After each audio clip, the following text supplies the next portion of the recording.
All right. Well, good morning. Happy Monday. So I don't have like a plan. Rebecca, I don't know if there's going to be a whole lot to record today, but I'll do it just in case. Thanks for the reminder. Whoop, here comes Nick. Oh, Nick was out. Nick was in. Oh, no, there's two Nicks. That's right. All right. So today is just going to be, I'm just going to answer any questions you want about anything we've done. Nothing new today. When we come back on Monday, we're going to start a brand new topic. It's going to feel completely different from everything else we've done. Logic's going to be there. Well, logic's going to be with you for your whole life, but we're going to start something new called modular arithmetic, so it'll feel like a totally different subject. It'll be a nice little change of pace. So today I'm just going to answer any questions you want about homework assignments or anything like that. And then in a little while, I have a class after this. So sometime this afternoon, I'll be sending you out your first graded assignment. Details about how to hand it in and all that kind of thing will be printed right on the paper. And then you'll send those back to me and we'll be off into something new. So any questions about anything? We did predicates and quantifiers last time. So any questions about any of those homework at all, or anything? Any questions? I have a question. When you're writing something out, like in plain English, I guess, like as opposed to with symbols, is there any kind of wiggle room on like how, as long as it's clear, does that mean it's okay to do that? Or is there a really formal specific way? Like, because sometimes there could be more than one way to say the same thing. And I didn't know if there's one that's like more mathematically correct than the other one. So your question was an or question. So the answer to that is always yes. Got it. So a kind of guideline is to think, imagine yourself explaining the answer to someone, and the only explanation you're going to have is just your words. So have you explained it well enough to somebody who doesn't really know what we're doing could understand it? Does that make sense? Yes. So kind of think of yourself as maybe writing a textbook. So you'll notice in your textbook, she explains things in your words mathematically with symbols, then she'll explain it in words, and then she might give some sort of casual sort of example. So all of those are good. Yeah, as long as it's clear. So when you're explaining, for example, whether an argument is valid or not, you can certainly do it with truth tables. And there's something to be gained from truth tables on that way. It's very precise, but hardly anybody's going to understand that. So any way you explain it that's clear, yeah. Got it. Yeah, I mean, one of the specific questions, if from the actual homework was on page 73, was number 18. That's really what I was sort of seeing this. Let me pull that one up here.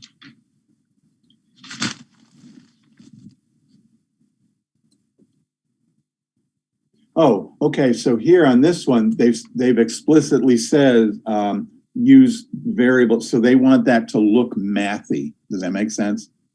So they're saying actually use that. So and they give you the variables up on top. So we could say, so for example, there is an engineering student who is a math major. So you could say, so engineering student is, so E of S is engineering student. So there exists a student who is an engineering student, right? So in English says there is an engineering student. So there is an engineering student who is a math major. So you could say, and so that's one way to do number 18A. It's not the only way, but that is in your phrase, that's a math sentence that says there exists, and well, actually this symbol is there exists at least one X such that they belong to the set of engineering students and they also belong to the set of math students. So in this question, they wanted to have symbols here. So for part B, every computer science student is an engineering student. So every X who is computer science. So for every student who is a computer science student, you could also say, then you could also do it this way, engineering student. That's one way to do it. So that also looks mathy. Does that help with what you were asking? Well, yeah, but yes, definitely. I was just confused in this one because it was saying that the letter D represented all of the students at the school, and that like it's saying M of S is a math major. So I was confused, like whether are we replacing the variable X with S in this case, or no? You're replacing S with X. You could actually, I guess, yeah.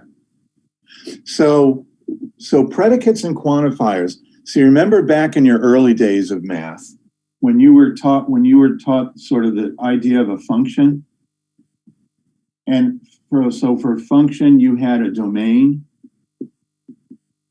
and from that domain the function would take you to something called the range. So remember that stuff from early days of math? Yeah. So predicates and things are functions. Instead of f of x, you're looking at p of x, where p is a predicate involving x. So when they said in this thing, let D be the set of all students, that's your domain. So anytime you refer to the variable x, you're talking about a student in the school. So for a function in math, you might say, let x be all real numbers. So every time you see an x, it's a real number. So this X can't be a person who's not in your school. So the domain part, they're just setting what's called the universe. So we're only talking about students in the school, and then you can ignore that D. She's just being sort of precise there. So you don't actually need the letter D in any of these answers? No, it's implied. Oh. So, okay. So if we're talking about, if we're a biologist and we're talking about mammals, so the domain is mammals and you never mention it again, everybody knows anytime you talk about a thing, it's automatically a mammal.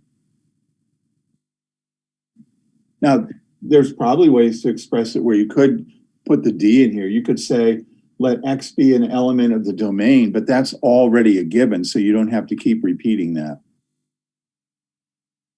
Can I just tell you what I wrote for A, and you can let me know if I put backwards E, and then instead of X, I put S. Okay. And then I have element of D. That's correct. And then I put such that E of S and M of S. Yeah, that's fine. So that actually makes sense? Yep. Okay.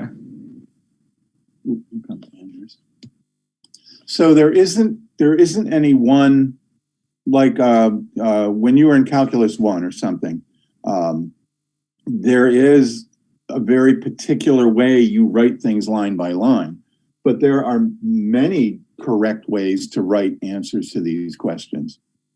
When you're doing an argument and you're asked if that conclusion is valid or not, there could be lots of other conclusions that are also valid, but they're only talking about that one specific one. So all of you could write a correct answer differently, which makes it a lot of fun to grade these, by the way. So what I think what you're experiencing here is this is all kind of new, and your experience and confidence quite isn't there yet to know, am I doing this right or am I not, right? It's because it's new. So yeah, that's right. Yeah, so what you just said is fine. That was a good question, actually.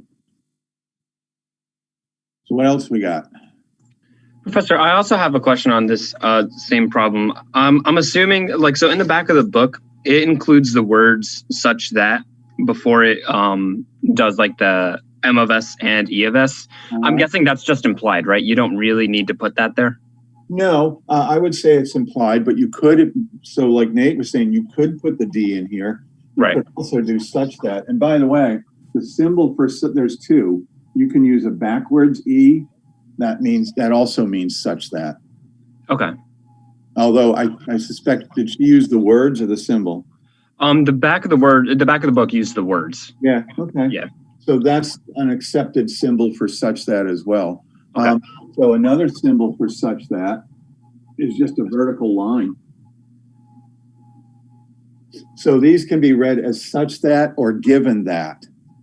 Given that X is a student at the school, or such that those are all equivalent statements. Okay. Yeah, so it sounds like you got it. All right. Thank you. Yep. What else we got? Other questions? I just have like a general question. When we're writing like the conclusions and like it's like we don't have that much work to conclude if it's valid or not, other than like each line, if we determine if it's like true or false. Do you want like more than that? Well, that is very general, isn't it? You almost need a specific example there.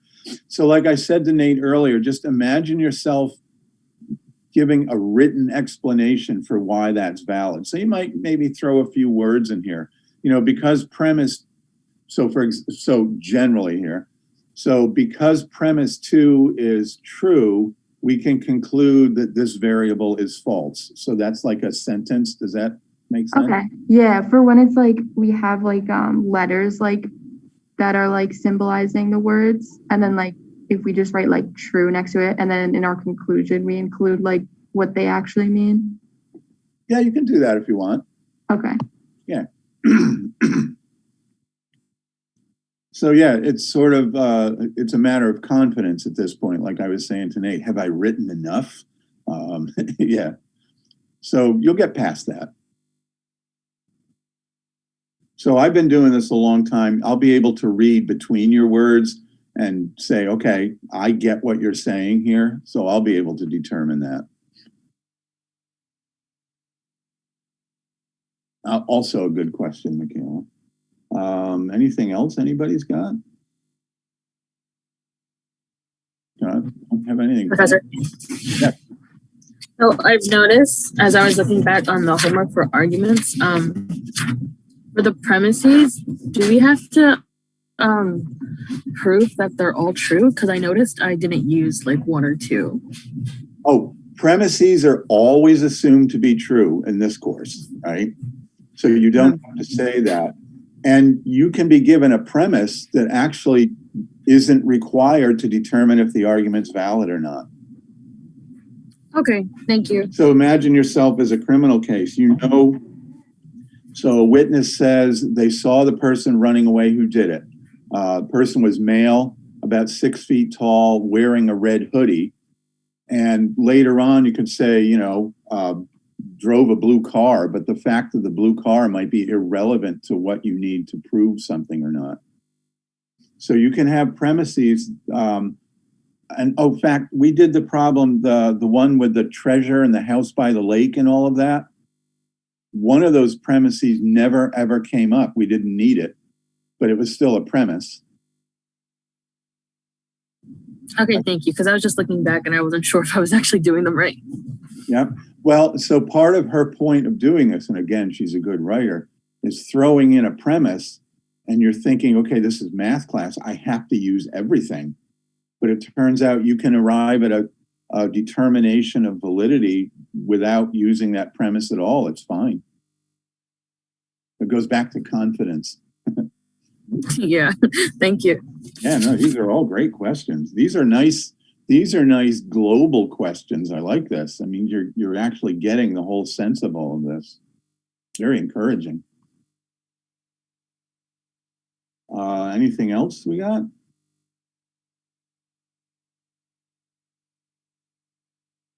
My sense is everybody's doing pretty well here. So no other questions about anything? When we get the graded assignment, when does it end by? Oh, it'll be printed right on there. You're going to have a whole bunch of hours. It's not like, get it back in 2 hours or anything like that. The time on there will be done. I'm still tweaking a few things. So I can't give you the specific amount of time yet. I have to sit back and think about that a little bit. And I don't know, I know some of you have, well, we all do. I don't know if some of you are working and you got other courses and stuff. So I take that into consideration. Because this class, it's almost like a writing class. And sometimes you just need time to like put that question in your head and go outside for a walk and think about it or something like that. You'll have plenty of time. And anything I give you isn't anything I wouldn't give you if we were sitting in an actual classroom.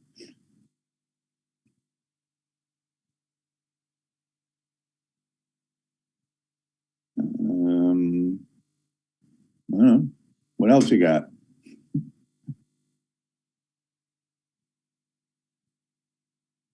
Silence. No other questions, homework questions, anything? Be a short class if you got no more questions. Professor, I'm still confused. The difference between a negation and an inverse. Negation and so inverse refers to inverse, contrapositive, converse, and conditional. That all refers to this.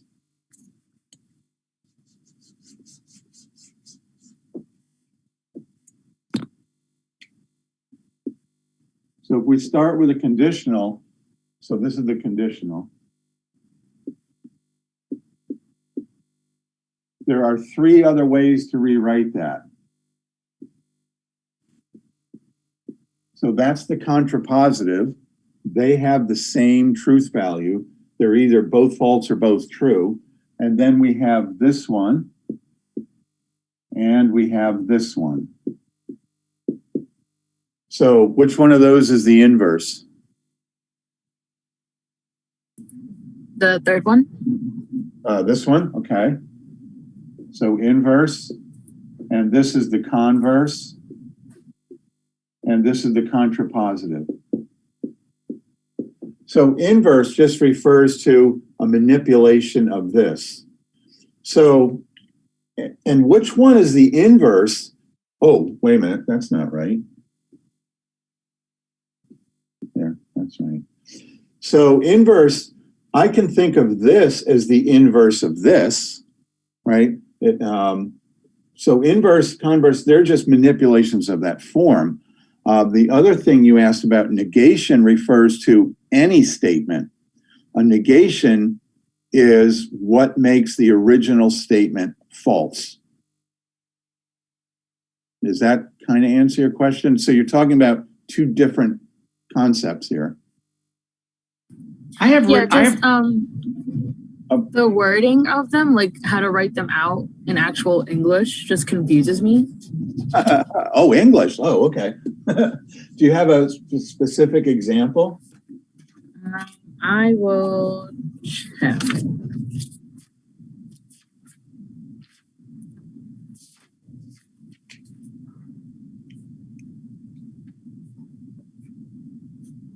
So I have on homework 5, I believe it's on the actual page. I just have it labeled C. Okay, hang on a minute. I gotta pull that one up here. Homework number 5. Uh-oh.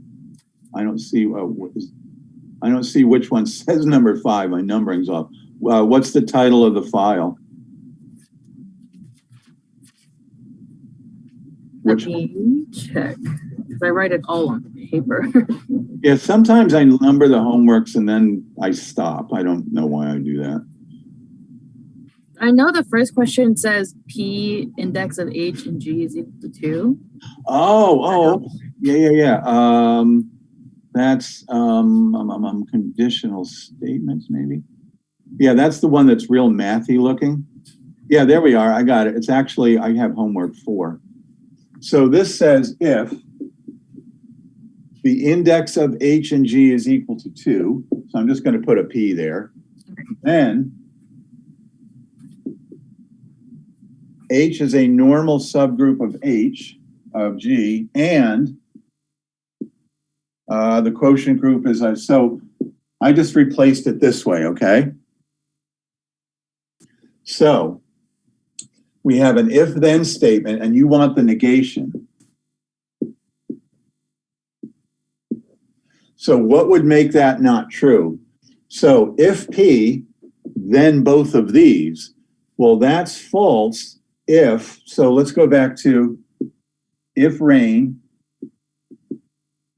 then wet and clouds.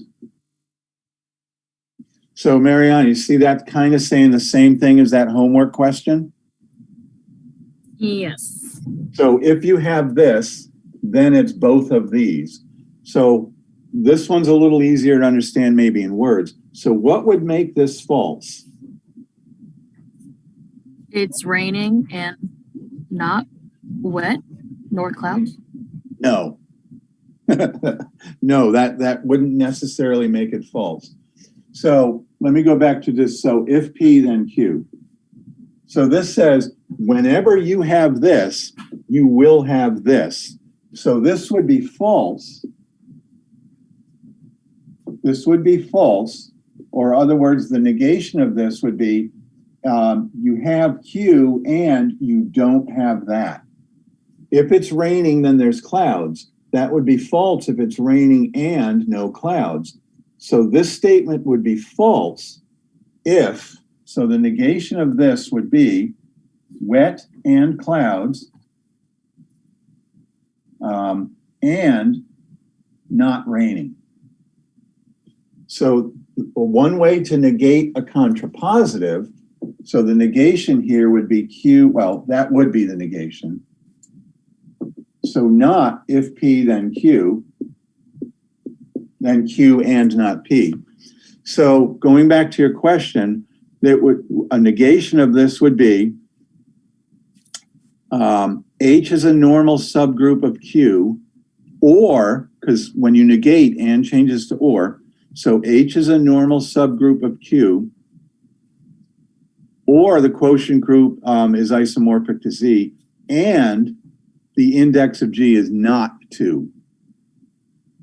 That help a little bit? Yeah. I'm looking at it completely backwards. Yeah, well, that's easy to do. That's something called the converse error, and that's very, very common. Okay, yeah, that definitely cleared things up. Thank you. Okay.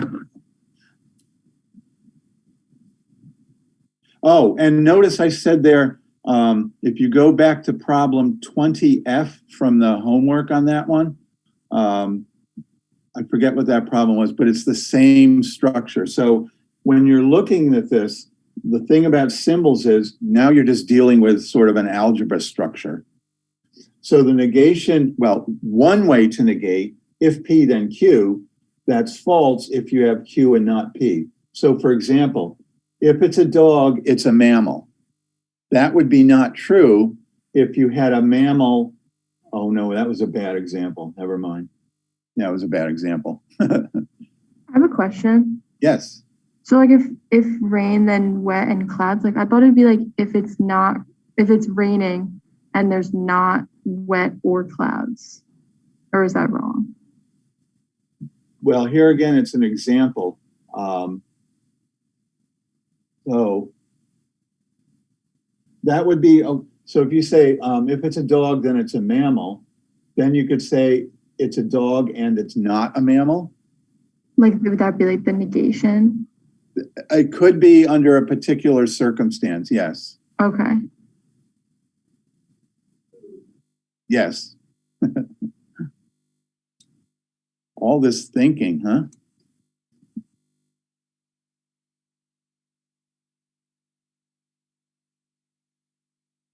All right, what else we got?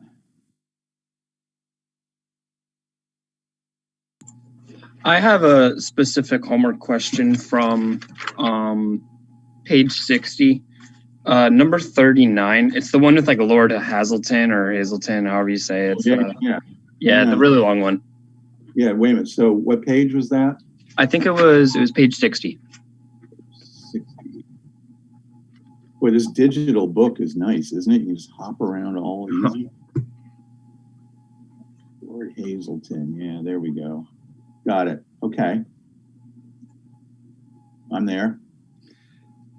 Yeah, I think I wasn't exactly sure where to start. Like I had them all written down as symbols, but then I think I tried assuming that Q was true and I couldn't really get anywhere.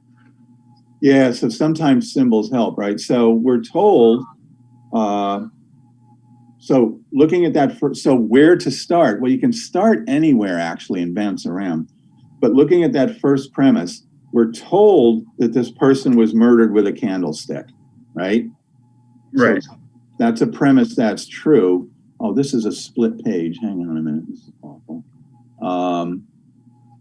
If we go to C, that says if the cook was in the kitchen, then the murder happened by poison. So we know it wasn't poison. So therefore, we can say the cook was not in the kitchen, correct?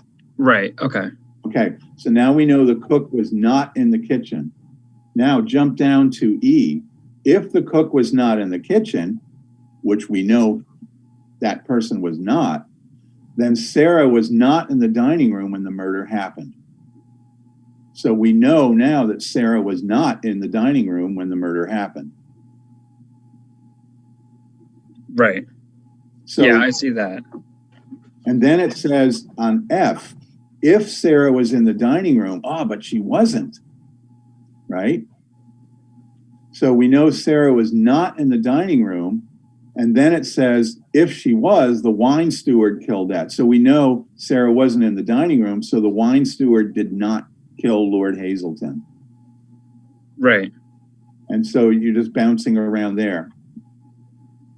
Okay. Yeah, I think I see now where I went wrong.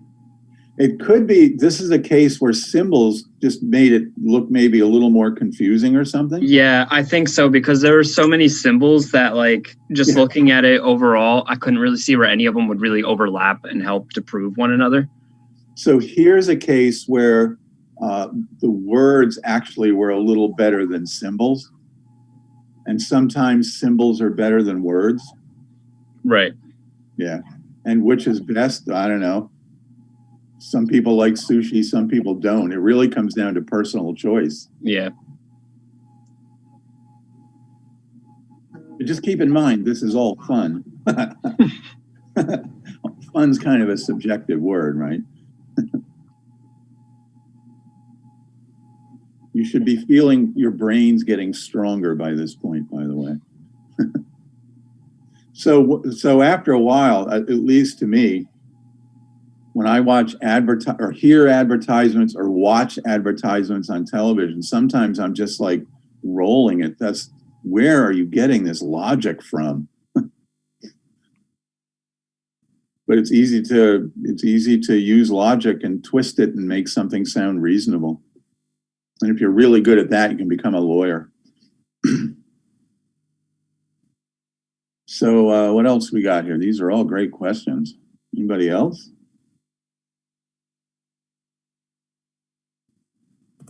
On the same page, 60, Uh-huh. 22, and 28, they're both invalid. I'm just a bit unsure how I would write why. Number 22 is amazingly frustrating, isn't it? Yes. Yes. Number 22, did you feel your brain going into some kind of infinite loop and you can't get out of it? I had like 2 pages worth of work. Yeah, number 22 is incredibly frustrating. So if Tom is not on team A, then Hua is on team B, right? So if not A, then B, okay? Then it says if Hua is not on team B, so not B, then A. Oh, look what we have there. So are my symbols here okay? Yeah, that's what I have. So look at this structure.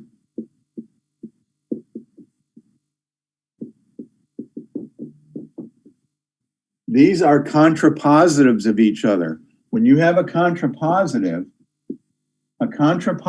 is you flip the symbols and then you negate them. That's what a contrapositive is. So they have flipped the symbols and negated them. A negative in front of B and a negative in front of negative A makes it A. So these are contrapositives of each other. They both have the same truth value all the time. So did it help seeing it kind of this way a little bit?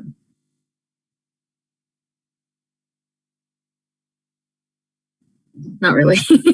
Oh, yeah. This one's really confusing here. So if not A, then B. If not B, then A. So it turns out that it's valid. If Tom is on A, if Tom is not on A, then Hua is on team B. So it's valid because trying to think of a way to explain this simply. So you can also think of it as sort of comes down to that a little bit.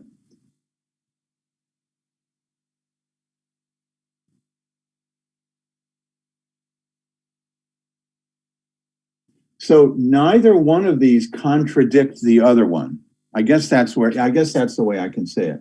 There's no conflict here. If Tom is on A, then she's not on B. So she can't be on B if he's on A. And if she's on B, he can't be A. So there's no conflict between here. So it's valid. There's no contradiction in terms there. I'm trying to think if I can think of another example that makes more sense. But that one's incredibly frustrating.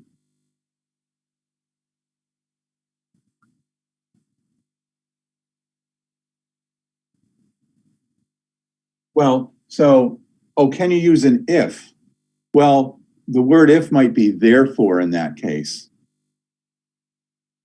Well, or is in the conclusion. So wait a minute, what did you say again? Well, that's the actual conclusion.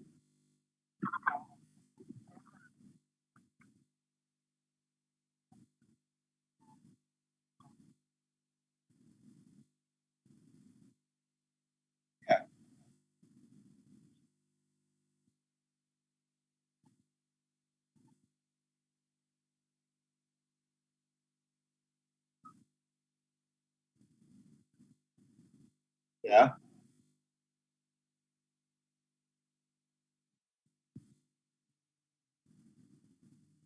Okay. So in this case, you found the truth table helpful. The back of the book says it's invalid, though. It says it's invalid. Wait a minute. Yeah. Yeah. Did I say valid? Yeah. Sorry. This problem every semester, this problem drives me crazy. Yeah, this is an incredibly frustrating problem on here, right? 23, however, is a little more straightforward. So Oleg is a math major or economics. Now, keep in mind, oh, wait a minute, Sean's coming in here, sorry. Hi, Sean, I hope I didn't keep you waiting long. I just noticed that you popped up in the waiting room there. So for 23, keep in mind, or Oleg could be both at the same time. That's possible. So now if Oleg is a math major, then Oleg is required to take math 362. So Oleg is Oleg is an economics major, or Oleg is not required to take math 362.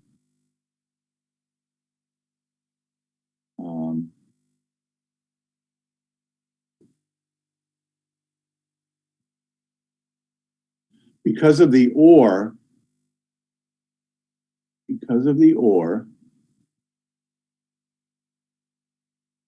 so if Oleg is a math major, then he got to take 362. So if Oleg is an economics major and not a math major, then Oleg is not required. So this is a valid conclusion because of that word or. So on the very first premise, we know Oleg is at least one of those, right? So math or economics. That's a premise. So we know at least one of those has to be true. It could be that Oleg is only an economics major, and that would be true. Could be Oleg is only a math major, and that would still be true. Could be Oleg is both of them. Now in the second one, we have a conditional. If math major, then 362. Therefore, Oleg's is an economics major, or not 362. So what did you come up with on that one? I forgot who asked this question. Mariana, this was yours, right? I didn't do number 23. Oh, who asked me? Oh, wait a minute. Who asked me about these two? I thought I somebody, asked for 22, which we just did. I thought you said 22 and 23. Sorry. Okay. My bad. I heard an or in there that wasn't there. All right. So what else we got?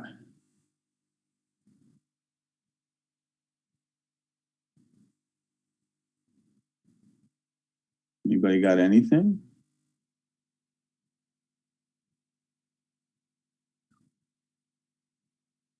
$28. Oh, yeah. So if there are as many rational numbers, okay. So 28.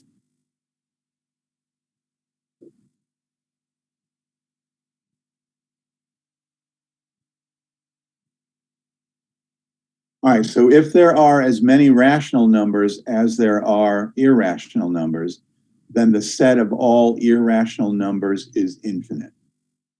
The set of all irrational numbers is infinite. Oh, okay. So this is, so Rebecca, you declared that this was what? But oh, wait a minute. Was it asking for valid? Let me go back to the instructions here. Hold on. Whoops.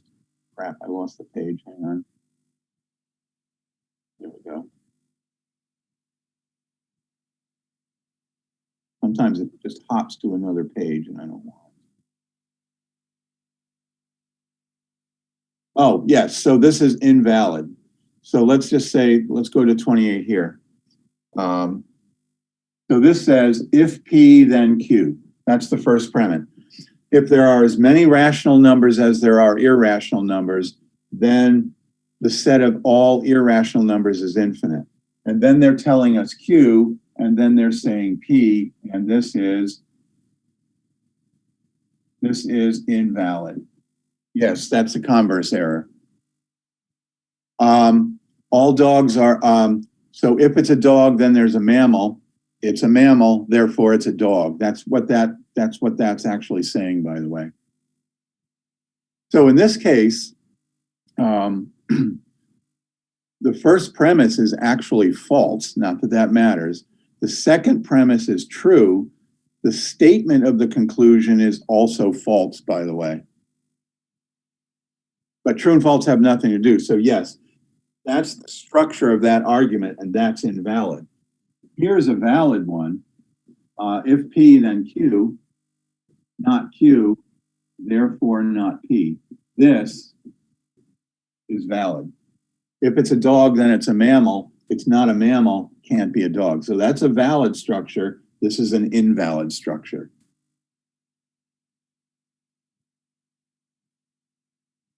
Also a good one to ask.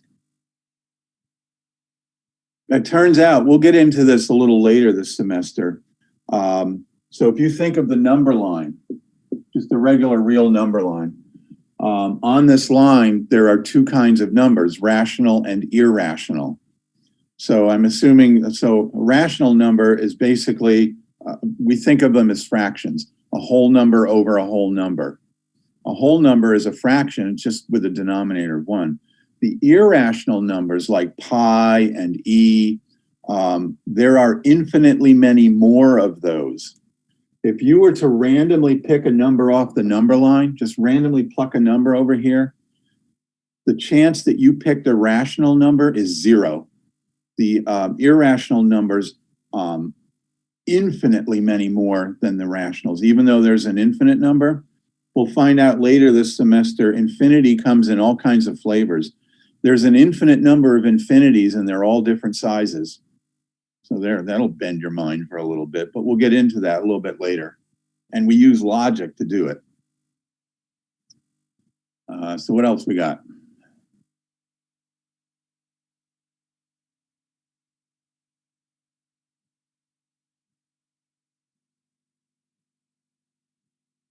Anybody else?